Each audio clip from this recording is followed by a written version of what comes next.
Doctor Anil గారు కాంగ్రెస్ నుంచి మనతో పాటు ఉన్నారు. అనిల్ గారు మీరేం చెప్తారు? సో బీఆర్ఎస్ నాయకులు ఎక్కడ బహిరంగంగా ప్రభుత్వాన్ని పడగొడతామని చెప్పలేదు, ఎందుకు పదే పదే ఈ అంశాన్ని నాయకులు ప్రస్తావిస్తున్నారు అంటున్నారు. నిజంగా కూడా పెద్ద వేదికలపై కావచ్చు, మెయిన్ స్ట్రీమ్ మీడియాలో కావచ్చు, ఎక్కడ బీఆర్ఎస్ నాయకులు మాట్లాడలేదు, కానీ ఎందుకు కాంగ్రెస్ పార్టీ పదే పదే ఈ అంశంపై ప్రస్తావిస్తోంది? మొట్టమొదటగా నేను బిగ్ టీవీ వాళ్ళకు ధన్యవాదాలు తెలుపుతున్నా. నేను మొదటిసారిగా మీ న్యూస్కి నన్ను ఆహ్వానించినందుకు, ఈరోజు ఒక మంచి టాపిక్ మీద వచ్చినందుకు ప్రత్యేకంగా నిజంగా అభినందనలు తెలియజేస్తున్నా. ఇంతకుముందు గారు రాకేష్ గారికి మాట్లాడిన మాటలలో నేను కొన్ని విషయాలు పాయింట్ చేయాలనుకుంటున్నాను. వాళ్ళు ముఖ్యంగా చెప్పిన పాయింట్ ఏంది, ఒకటి మా గౌరవ ముఖ్యమంత్రి అయిన రేవంత్ రెడ్డి గారి భాష గురించి వారు మాట్లాడారు. నంబర్ 2 ఇంకోటి ఏంటంటే ఇంతవరకు ప్రభుత్వాన్ని మేము పడగొడతాము అనేది ఎక్కడ అనలేదు అని ఒక విషయాన్ని మాట్లాడేళ్ళు.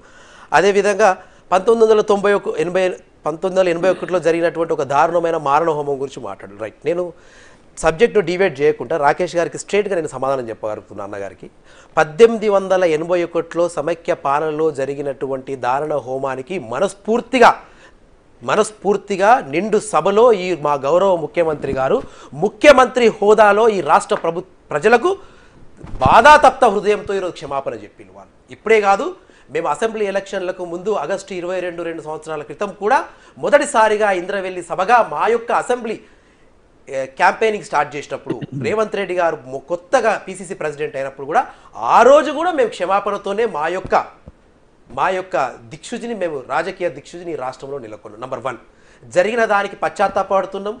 జరిగిన దానికి ఈరోజు ముఖ్యమంత్రి గారు సభావేదికగా క్షమాపణ చెప్పిళ్ళు.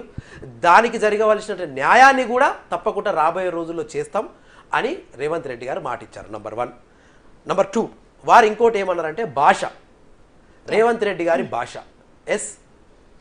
వారు మాట్లాడిన భాష మీకు చాలా నాటుగా అనిపించచ్చు.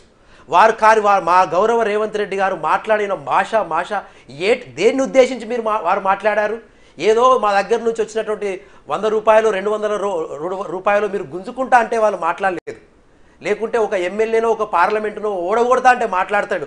ప్రజాస్వామికంగా ఈ రాష్ట్రంలో ఏర్పడినటువంటి ప్రభుత్వాన్ని కూలగొట్టే ప్రయత్నం చేస్తున్నారు అన్నందుకు ఆయన వాడిన భాష, అది కాంగ్రెస్ పార్టీ యొక్క గౌరవం కాదండి. 64 నుంచి ఒక 65 మంది ఎమ్మెల్యేలతో మేము ఈ రాష్ట్రంలో ఏర్పడినటువంటి ప్రభుత్వం అంటే అది 4 కోట్ల ప్రజల ఆత్మాభిమానంతో ఏర్పడ్డ ప్రభుత్వం. అది మీరైనా గౌరవించవలసిందే, మేమైనా గౌరవించాలి. అంటే ప్రజలు ఎన్నుకున్న ప్రభుత్వాన్ని పడగొడతా అన్నందుకు కూడా మేము చాలా సౌమ్యంగా, చాలా సుకుమంగా మల్లెపూలతోనో గులాబీ మొక్కలతోనో మేము కొట్టినందుకు మాటల్లా ప్రభుత్వాన్ని గులగొట్టి ప్రజాస్వామ్యాన్ని అపహేళన చేసినట్టుగా మాట్లాడితే కదా అనిల్ గారు, ఎక్కడ ఏ వేదికలపై మేము అన్నో ఈ ప్రభుత్వం అదే పాయింట్ గురించి మాట్లాడుతున్నాం. రాకేష్ గారికి ఒక విషయం, రాష్ట్ర ప్రభుత్వం కాంగ్రెస్ రాష్ట్ర ప్రభుత్వం ఏర్పడిన 48 గంటలు తిరగక ముందే వరంగల్ పార్లమెంట్లో 7 అసెంబ్లీలు ఉంటాయి.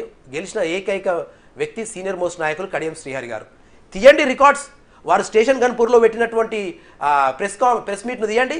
ఈ ప్రభుత్వం ఎక్క రోజులు నడవది అని వారు ప్రెస్ మీట్లో మాట్లాడినా లేదా? 48 నుంచి 72 గంటలు కాకముందే వాళ్ళు అంత సీనియర్ నాయకుడు, ప్రజాస్వామ్యంలో ఎన్నో రకాలుగా మంత్రి పదవులు, ఎమ్మెల్యేలు, ఎన్నో పదవులు చేసిన వ్యక్తి 72 గంటల సహనాన్ని కూడా వారు ఓర్చుకోకుంటే. ఇంకొకటి, అసెంబ్లీ జరుగుతుంటే మొదటి కాంగ్రెస్ ప్రభుత్వం చేపట్టినటువంటి మొదటి అసెంబ్లీలో నేను కూడా ఆ అసెంబ్లీలో గ్యాలరీ నుంచి వీక్షకునిగా చూస్తున్నాను. నేను కేటీఆర్ గారు ఏమన్నారండి? కేటీఆర్ గారు ఎంత అండి తేడా? 39కి 64 తేడా ఎంత? 39కి 64 తేడా ఎంత? కేవలం 1.45 తేడా. మిడిసి పడకండి, ఆ ప్రభుత్వం చాలా రోజులు ఉంటుందని మిడిసి పడకండి అని కేటీఆర్ గారు.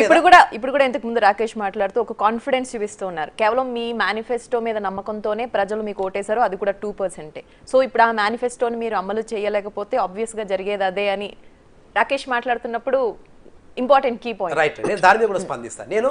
నేను ఫస్ట్ ప్రభుత్వాన్ని పడగొట్టాలనే ఆలోచన వారికి 100కు 100% ఉన్నది. కానీ కాంగ్రెస్ ప్రభుత్వం, మా ముఖ్యమంత్రి గారు, మా డిప్యూటీ సీఎం గారు, మా పార్టీ నాయకులు అంత అవకాశం మీకు ఇయ్యరు. మా కార్యకర్తలు చాలా పటిష్టంగా. నంబర్ 1, కేటీఆర్ గారు వారికి మాకున్నటువంటి ఓటు తేడా, ఎలక్షన్ అయిన వెంటనే వారికి మాకున్నటువంటి ఓటు తేడా 1.45 అని క్షుణ్ణంగా స్టడీ చేసిన వారు 10 సంవత్సరాలల్లో ఆ పర్సంటేజ్ను, నిరుద్యోగ పర్సంటేజ్ రాష్ట్రంలో ఎంతుంది, 3 ఎకరాల భూమి ఎంత పర్సెంట్ ప్రజానికానికి మేము ఇచ్చాము, నిరుద్యోగులకు చెప్పిన మాటలు మేము ఎంతవరకు ఫుల్ఫిల్ చేశాము, ఆకలి చావులు ఈ రాష్ట్రంలో ఎంత ఉన్నాయి అనే పర్సెంటేజ్లు వాళ్ళు 10 సంవత్సరాలు ఒకవేళ బాగా చేసుకొని ఉంటే ఈరోజు అసెంబ్లీ సాక్షిగా కాంగ్రెస్ ప్రభుత్వాన్ని పడగొట్టడానికి వారికి మాకున్న తేడా కేవలం 4.45% ఓటు అనే ఒక మాట, ఒక బెదిరింపు, ఒక బ్లాక్మెయిల్, ఆయన అహంకారానికి కూడినటువంటి మాట పలకవలసిన అవసరం రాకపోవని నేను గౌరవ కేటీఆర్ గారికి నేను చెప్తున్నా.